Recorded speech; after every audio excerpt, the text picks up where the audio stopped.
All right, how's everyone doing? I am Rich Celenza. Thanks for checking out my channel. So what I want to get into today is basically for the young guys out there. It could be any age, actually, now that I think about it. It's going to be about trying to stay as natural for as long as possible. So, I see more than ever a lot of people wanting to become massive or big and strong fast. And I get it. When I was younger, I was the same way. I just kept wanting to grow.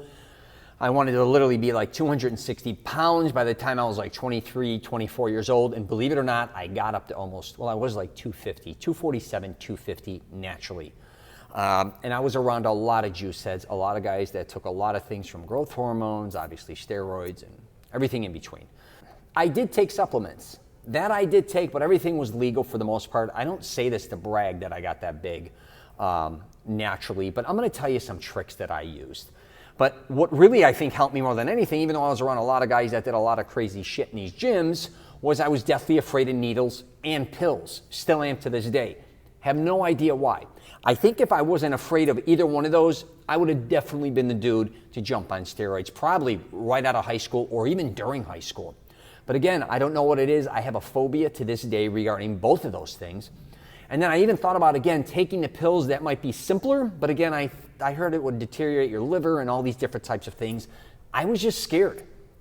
I'm not going to lie to you. I'm afraid to put things in my body with the exception of food, still to this day. I mean, I should say Flintstone vitamins. I know this is a joke. That's what I like to put in my body since I was a kid. So I'm cool with that. Everything else, unless it's, you know what I mean? I can't say totally natural, but I'm just saying restaurants and food,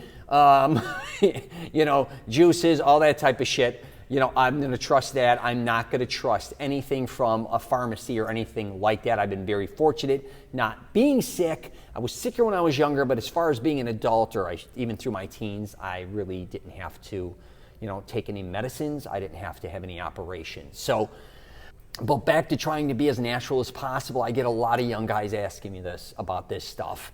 And I'm here to tell you, you got to figure out what you want to do first and foremost, right? But if you can just this is what I was doing because I was around a lot of guys that were making a lot of gains very quickly. And I was trying to keep up with them naturally. That's one thing you can do, which I know you may be like, I can't keep up with them. They're just growing at such a, it's such a bigger pace, especially the big dogs, right? And I was around some big dogs. All I basically did for many, many years was work out in the hardcore gyms. I literally was the youngest guy always in the gym, and I was also always the smallest, all right? That doesn't mean I was weak by any means, but I was definitely the smallest. It took me many, many years to all of a sudden catch that mark where I started to really exceed, and it really came down to food for me. Food and rest. I started to eat 4,000 or 5,000 calories. And I started to sleep a lot more, including taking naps. And that really helped me grow. There was no question about it.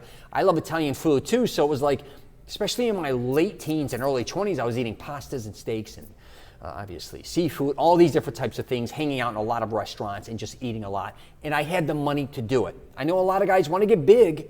They don't have the money to eat. It's not going to be easy. Also, if you want to jump on juice, growth hormone, or anything else, you got to pay for that too. So that's a whole nother thing. But what I was again trying to do is test myself. At one time I went from 135, 140 pounds when I was a senior in high school. Then all of a sudden, a year and a half later, I was 220. And people think that big jump was I jumped on steroids or growth hormone and all this shit and my strength exploded. They didn't realize that literally from 5 years old, I was working out with weights, not exaggerating. From 12, 13 years old on, I never stopped lifting weights. I lifted almost every single day. I didn't know what I was doing. But by the time I got out of high school, I was still lifting some weights. And then again, I was like, why am I not getting bigger?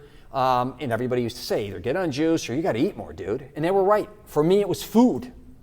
And when I did jump up to 220, I said, wait a minute here. If I can make those gains naturally, I might be able to keep going and making these gains. Because again, I was on the fence. I'm 220, thinking I want to be 260. A lot of my friends are now 230, 240, 250. Some of these dudes were even up in upwards of 300 pounds.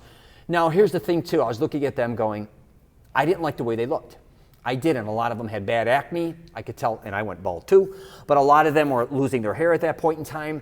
I could tell by their mood swings, because a lot of these guys were my friends. I could tell they were almost up and down. And again, I am not against steroids, just so we're clear. I'm just saying what I was around.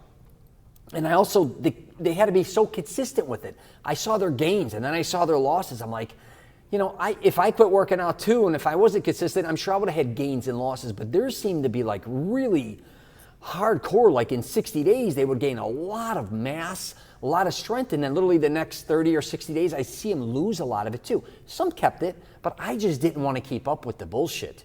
I'll be very honest with you. Eating was easy for me. Eating a lot even became easier as time went on, but I did not want to keep pumping shit into my body. Again, if you do that, you do that.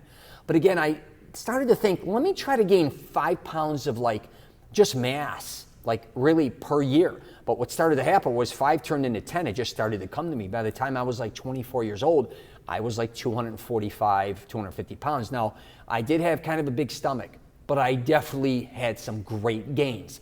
The only thing is, when I started to hit 250, it all kind of went sideways for me. I started to feel very unhealthy. Chest pains, my arm was numb, and believe me, I was doing it without taking anything. And I can only imagine if maybe I was taking things, or taking certain types of things, and being that heavy, how I would have felt. Better or worse, I don't know, but I do know a lot of my friends that did do juice. Now, I'm not talking a little bit, too, so we're clear here. Like if you did a cycle here or there, whatever the case may be, at some gains. I'm talking about guys that were excessive, that were beasts, talking about, bodybuilders, these type of dudes, right? Even professional wrestlers I knew, even guys that would arm wrestle, fighters, all these different dudes that would go on and off different things. And, just taking it slow, I talk about it all the time. If you're someone younger, stop rushing it. If you're in your late teens, even your 20s, you got a long road ahead of you, man. Just try to be as natural as possible. I think most of the guys that did get on juice after a certain amount of months or even years, it just seemed like they couldn't get the gains anymore that I kind of was getting off of it. I don't know if my body it was just different. I am no doctor, but I just want to do a video on this because it's a question I get asked all the time. Would you, if you started all over again, would you test it? I probably wouldn't. Like I said, I'm just definitely afraid of needles and pills. If I wasn't afraid of those things, I would have probably been the first one testing it. So I'm just very honest and genuine about that. But again, if you're somebody on the fence, just wait till you're 100% committed. And if you are going to do this, whatever you get on, make sure you're doing it under doctor's care. Please do not trust anyone or anything, for the love of God. I don't care if it's your best friend getting shit. I don't care where they're getting the shit. I don't care how it looks sealed professionally. I don't care how it may have worked for someone else, and then, or whatever the case may be, do it under doctor's care and make sure what you're getting is genuine and you're being regulated. Please do that. I do know a lot of people that have had a lot of bad situations. I'm not going to get into them now, but please make sure what you're putting in your body is legit, okay? And also, you're seeing the effects internally, having your blood work done, having it again under doctor's care, not just doing shit and kind of just seeing how it pans out, okay? Because all it takes is just a couple bad things to go wrong in your life, and things may never be the same again, all right? And definitely be aware of those injuries. I talk about it all the time, that ego, and I've been there, especially if you're going to start jumping on shit. Be very aware of what's going on with you mentally, and that's a whole nother video. But anyways, I would try to stay as natural as possible, and unless you're going to become a professional bodybuilder. See, I have a big scar on my stomach. I knew I was going to be a professional bodybuilder. I had no intention of becoming a power lifter either. So me knocking those two things out, I was just doing it to lift weights. I wasn't doing it for competition. I did actually think about becoming a professional wrestler, but then I was like, they go on the road, they just weren't making as much money as I was when you first had to start off, and I knew a lot of them that ended up even big time. But I just wasn't willing to commit to that level. I just wanted to be big and strong, and maybe that's you too. If you want to put your body through something and get huge and massive and you're going to make some money off of it, hey, maybe it's something to consider. Me, I wasn't going to do that. So that's another thing to think about, all right? Is it worth it in the long run? And please take care of yourself with that. Make sure what you're doing, doesn't destroy your future. I talk about it all the time. All right, I'm going to wrap it up there. If you get a chance, check out my podcast, The Rich Celenza Show. And also, if you get a chance, subscribe. I've been definitely getting some momentum going with that. I really appreciate that if you watch my channel. I'm also on LinkedIn, Twitter, Facebook, and Instagram. And remember, stay natural as long as you can. At least I think you should. And see the results. You never know what's going to happen. If you don't get the results you desire, you got to do what you got to do. All right? Take care, and I wish you nothing but the best.